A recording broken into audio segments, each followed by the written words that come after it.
If you're new to my channel, my name is Sydney. I play college basketball and I talk about my life experiences, some of the things God's put on my heart, and all of that. I also like to answer the questions that you all send in, and clearly I've had the most interest in my eating disorder, what that looked like, my experiences, all that kind of stuff. So I'm gonna get into all of that with you. I think this is a very common thing. I think it's more common than what people realize, whether that is an eating disorder or disordered eating in general. You know, I honestly don't think a lot of people are free with food, free with their body.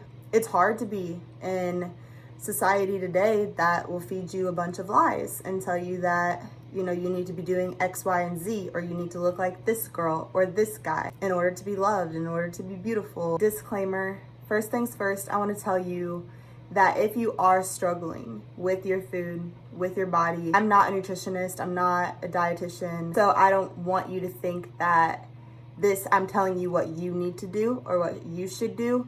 In this video, I'm going to take you along my journey of gaining weight, getting my period back, and also finding food freedom. I'm very free when it comes to food. I don't feel like any food controls me. I have energy on a day-to-day basis, whether that's physical, mental, emotional. I only think about food when I'm hungry. The first thing that I did was I decided that I wanted to recover. So I wanted a healthy relationship with food in my body. I did not want to live hungry, irritable, basically all the things that I said in my previous video. Anyway, I think it is important to come up with your why you do want to recover, and because that's going to keep you from going back to restricting and going back to that unhealthy relationship with food. The start of 2019 was around the time when I decided that I am going to gain weight. I am going to have a healthy relationship with food. The way that I decided to do it, I decided that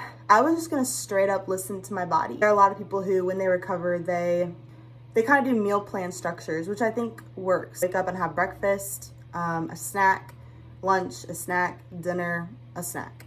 And they include fun foods throughout the day and just stuff like that. And I think that can be very effective. I think that it all depends on you and what's gonna work for you. Again, that's why I recommend seeing a professional or going to someone who is qualified in this area to speak into your exact situation. But for me, I was extremely underweight. I had a lot of weight to gain. I was so hungry all the time. I had a lot of extreme hunger. So when I first started out my recovery process, I went through a month period of extreme hunger where I ate anywhere from 5,000 to 10,000 calories a day, which is normal in the eating disorder recovery process. It's basically your mind telling you that you need to eat more. I remember feeling very physically full, but mentally hungry. I was still desiring food. So I went with my mental hunger and I ate until I was mentally satisfied.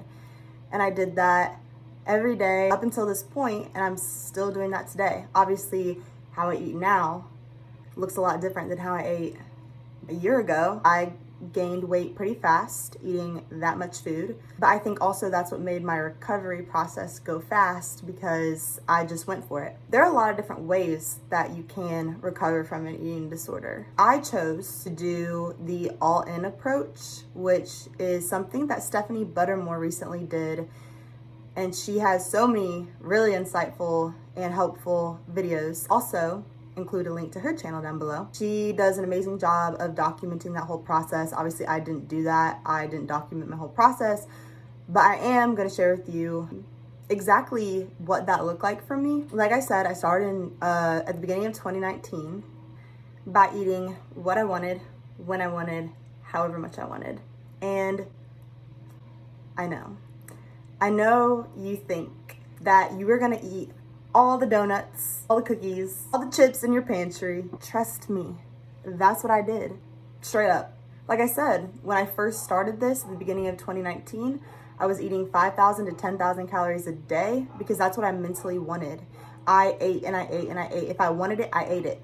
Like, no guilt, no shame. I got rid of all the food rules. To me, every food was okay. If you can hear my dog barking in the background, ignore her. Like, nothing was off limits. There was not a time of the day that I couldn't eat. I could eat anytime I wanted.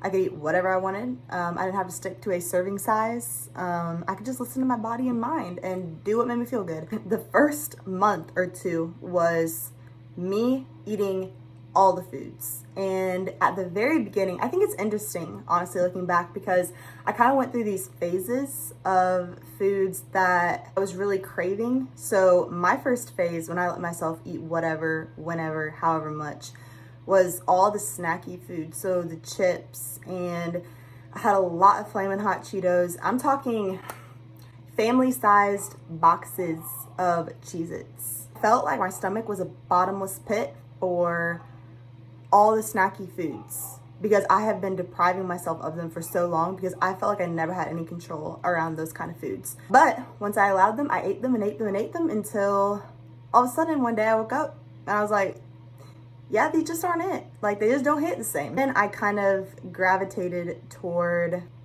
like protein, tons of just meat, and just like I would go and get plates of scrambled eggs. Just like I would wake up in the night and could not wait for the morning so I could go get scrambled eggs. Part of it was like me really needing protein or what, but I went with it. That phase didn't last very long, and then I went to the fried food phase. So then it was like burgers, I want to eat all the fries. I had a ton of Chick-fil-A during that time. Then my fourth phase was kind of the pastry phase, so like the muffins and the donuts and that kind of stuff. Bread, I'm talking 3 bagels at one time, 4 bowls of cereal in one sitting. This was like October 2019. I remember it'd be really bad too right before I started my period. Ended up getting my period back in May 2019 after not having it for over 2 years. But anyway, going back to what I was saying about the pastries, and it would be really bad right before my period. No shame, I would go to the store and I would just get a box of powdered donuts. I was eating until I was satisfied, both mentally and physically. And I remember even around that time, food didn't control me because I could eat what I wanted, when I wanted, however much I wanted. It all goes back to set point weight theory too, because when you allow your body to just eat, it's gonna self-regulate. And I think there's a lot of psychology that goes into eating, because psychologically, we know when we deprive something or when we can't have something, that is when we want it. So if I tell myself today, Sydney, you can never eat pizza again, what's the first thing that I'm going to be thinking about? And what's the first thing that I'm going to be wanting? It's pizza. But if I tell myself, okay, you can have as much of this food because it's not good or bad, it's neutral. You can have it whenever you want, however much you want.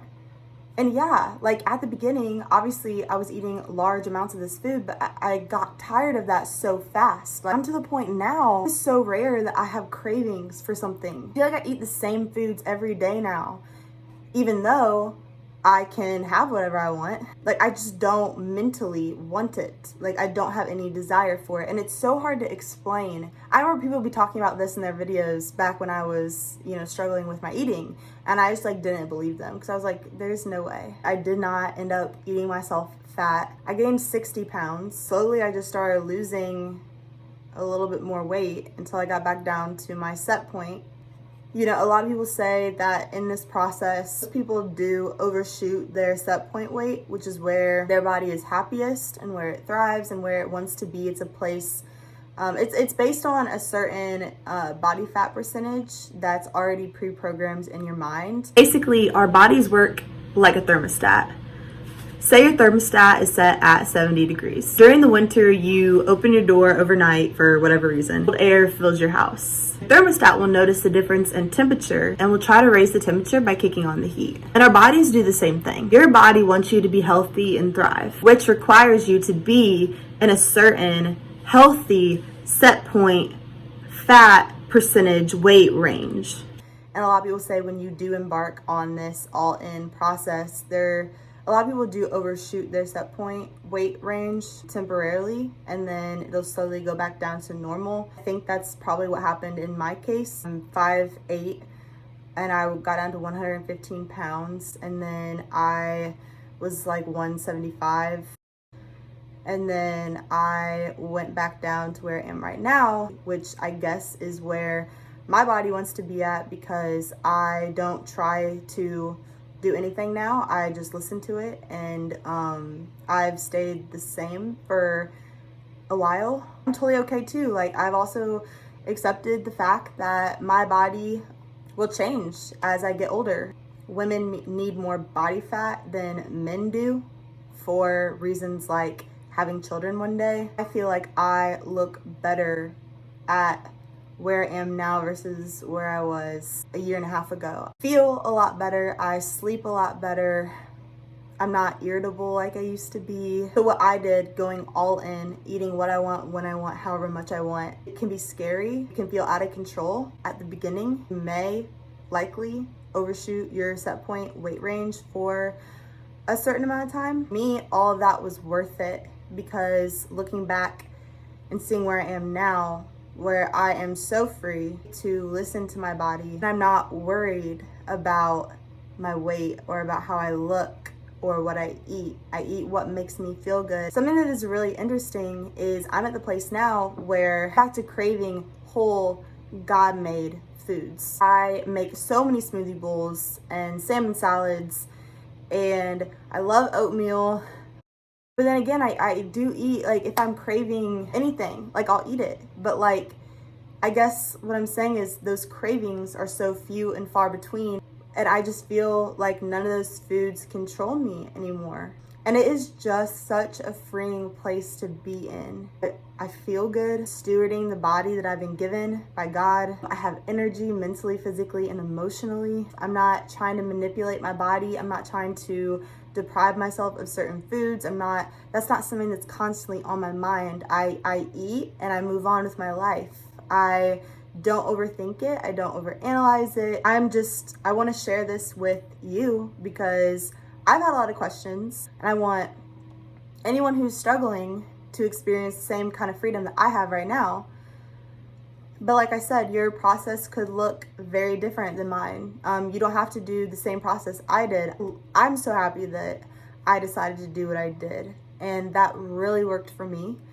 Again, that might not be the right approach for you, but I recommend, if you are struggling with this, not to keep it in the dark and not to hide it, but to be honest with yourself. And if you made it to the end of this video and you don't struggle with food, then I think this next message is for you. Whether your struggle is an eating disorder, or whether it's a drug addiction, or a struggle with porn, or a combination of all of them, it's important to know that your struggle, what you're going through, what you're dealing with, whether, like, if it's something like that, it's not uncommon to mankind. I mean, God straight up said that we as humans struggle with similar things because we have the same tempter. We have the same basic human desires. It's not something that you need to keep in the dark. Isaiah 42:7 says that Jesus has come to open the eyes that are blind, to free the captives from their prison, and to release from the dungeon those who sit in darkness. If I'm being real, no addiction, anything we're idolizing or anything we're a slave to, that is not the way that God has desired his people to live. He has come, like it says in John 10:10, that we might have a life and have it to the fullest. No matter what it is, you need to bring it to the light. And you know what I'm talking about when I say it. We all have something. Sometimes it's not one thing, sometimes it's multiple things. And that's what I'm saying, like, everybody struggles. And I think you'd be surprised how understanding and loving, a trusted friend, family member, or mentor would be if you would just tell them the truth, if you would be open with them and be honest about what you're struggling with. Like I said, it doesn't even have to be an eating disorder. It can be anything. Because it is in the light where we will find freedom, healing, and hope. So that is what I encourage you to do. I think that's all. Tried to cover as much as what I could in this video. I wanted it to be informative. I wanted to kind of take you along what my process looked like. Trying to keep it as short as possible. The same God who freed me, the same God who healed me, is the God who will do the same for you.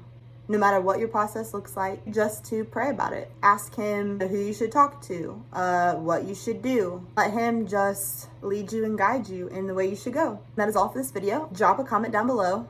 If you have not already, please subscribe. Give this video a thumbs up because it helps my channel. Thank you all for watching. I love you all a ton. And I will see you in my next video.